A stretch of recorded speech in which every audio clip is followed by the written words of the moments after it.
जिसने रूस की फौज के बड़े बड़े अफसरों की चिंताएं बढ़ा दी हैं। ऐसा दावा अमेरिका के रक्षा मंत्रालय की तरफ से किया गया। साथ में इसकी वजह भी बताई गई। कहा यह गया कि पुतिन के खिलाफ षड्यंत्र उनके अपने घर में ही हुआ। मतलब ये कि उनकी सेना के बड़े अधिकारियों ने उन्हें यूक्रेन की जंग पर सही जानकारी नहीं दी। जिस वक्त यूक्रेन में रूस की फौज दाखिल नहीं हुई थी, उसी वक्त पुतिन अपने खास अफसरों से लगातार ब्रीफिंग ले रहे थे। दावा यह है कि पुतिन को उस वक्त उनके सबसे भरोसेमंद अफसरों ने गुमराह किया। मतलब उन्हें यह बताया ही नहीं कि जंग में यूक्रेन रूस को चौंका भी सकता है। यूक्रेन की ताकत और उसकी तैयारियों को काफी कम करके आंका गया था। वो अफसर जो पुतिन की आंखों के तारे थे, वो उनकी आंखों में धूल झोंक रहे थे। लेकिन इसकी रूस को बहुत बड़ी कीमत चुकानी पड़ी। पुतिन तो ये मान रहे थे कि एक हफ्ते से पहले ऑपरेशन खत्म हो चुका होगा, लेकिन 36 दिन बाद भी ये साफ नहीं हो रहा कि यूक्रेन में पलड़ा किसका भारी है।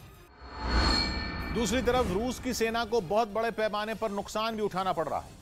खबर है कि हजारों की तादाद में रूस के फौजी मारे जा चुके हैं, जिनमें कई तो इतने बदनसीब रहे कि उन्हें सम्मानजनक विदाई तक नसीब नहीं हो पाई।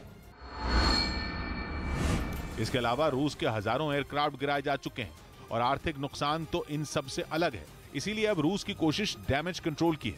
रूस चाहता है कि जल्द से जल्द यूक्रेन समझौते में घुटने टेक दे। यूक्रेन पर भीषण बमबारी भी दबाव बनाने के लिए उठाया जा रहा कदम ही माना जा रहा है।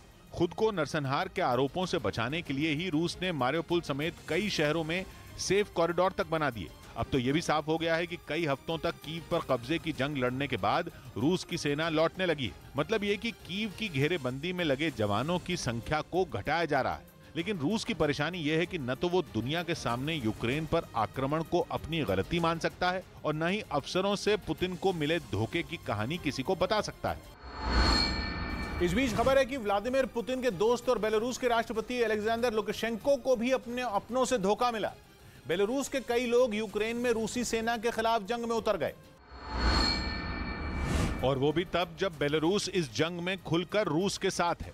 लेकिन ब्रिटेन की मीडिया का दावा है कि बेलारूस के करीब 400 लोगों ने रूस के खिलाफ ही हथियार उठा लिए। इनमें आईटी विशेषज्ञ और डॉक्टर भी शामिल हैं। इन लोगों ने यूक्रेन की सेना में शामिल होने से पहले बाकायदा शपथ भी ली।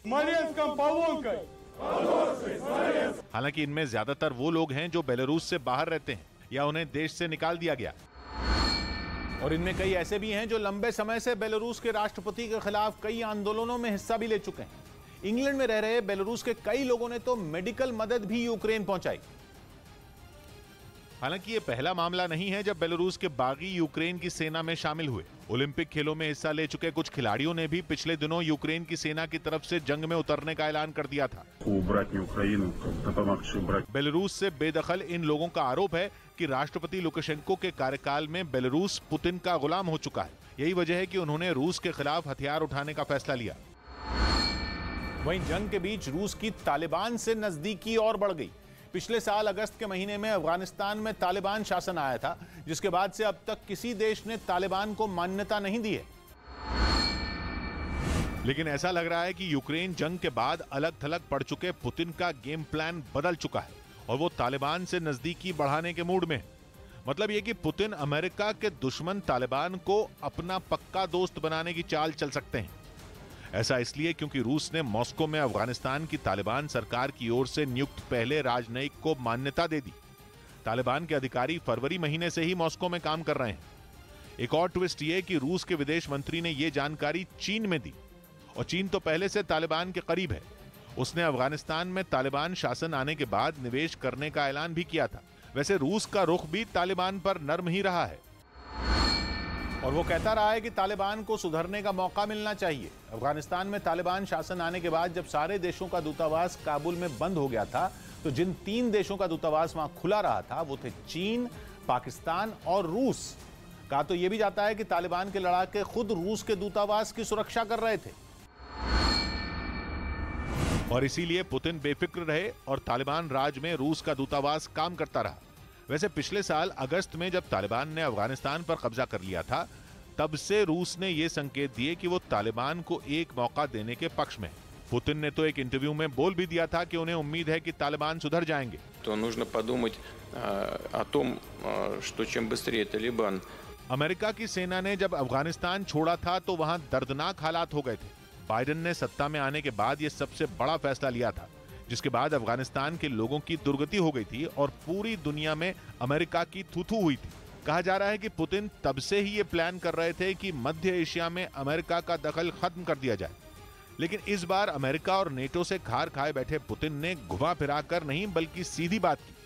चीन में रूस के विदेश मंत्री ने साफ साफ कह दिया कि अफगानिस्तान की सीमा के पास अमेरिका या नेटो की सेना बर्दाश्त नहीं की जाएगी। यानी पुतिन ने खुलेआम यह जता दिया कि न वो यूक्रेन में और न ही अफगानिस्तान में अमेरिका को दादागिरी करने देंगे। और इसीलिए वो तालिबान से दोस्ती बढ़ा रहे हैं। वैसे अब तक रूस ने अफगानिस्तान में कुछ खास निवेश नहीं किया, लेकिन माना जा रहा है कि अब वो ऐसा कर सकता है, क्योंकि यूक्रेन में जंग लड़ रहे पुतिन को अपने देश की सीमाओं की भी तो चिंता है, जहां बाइडेन खुद या नेटो देशों के जरिए खेल खेल सकते हैं। वैसे इस बात से पुतिन पहले भी परेशान थे, इसीलिए उन्होंने अफगानिस्तान की सरकार और तालिबान के बीच सुलह करवाने की भी कोशिश की थी। 2019 में मॉस्को में अफगान नेताओं और तालिबान के बीच हुई मुलाकात की ये तस्वीरें उसी कोशिश का सबूत हैं। हालांकि वो कोशिश कामयाब नहीं हुई थी और 2021 में तालिबान बंदूक के बल पर अफगानिस्तान के शासक बन गए थे। लेकिन यूक्रेन में जंग के बाद जब दुनिया की दो महाशक्तियां यानी कि रूस और अमेरिका अपनी अपनी ताकत बढ़ा रहे हैं, तो रूस ने इस गेम में एक बड़ा दांव चला और तालिबान को अपनी तरफ करने की कोशिश की। क्योंकि जिस तरह से बाइडेन रूस की घेरेबंदी कर रहे हैं, उससे पुतिन की टेंशन बढ़ सकती है। इसमें कोई शक नहीं कि अफगानिस्तान रूस के लिए एक अहम देश है, क्योंकि यह देश जियोपॉलिटिकल गेम के बीच में खड़ा है। अफगानिस्तान जिस जगह पर है वो उसे दिलचस्प और खतरनाक दोनों एक साथ बना देती, क्योंकि इसकी सीमाएं रूस के सहयोगी देश ताजिकिस्तान, उज्बेकिस्तान, तुर्कमेनिस्तान से लगती हैं। ये वो देश हैं जो कभी सोवियत संघ का हिस्सा हुआ करते थे। ये देश मध्य एशिया का हिस्सा है। रूस यानी कि एशिया के बीच का हिस्सा, जो पूर्व में चीन, पश्चिम में कैस्पियन सागर, उत्तर में रूस और दक्षिण में अफगानिस्तान तक फैला। और इसीलिए पुतिन नहीं चाहते कि अमेरिका और नेटो की सेनाएं अफगानिस्तान के आसपास भी भटकें।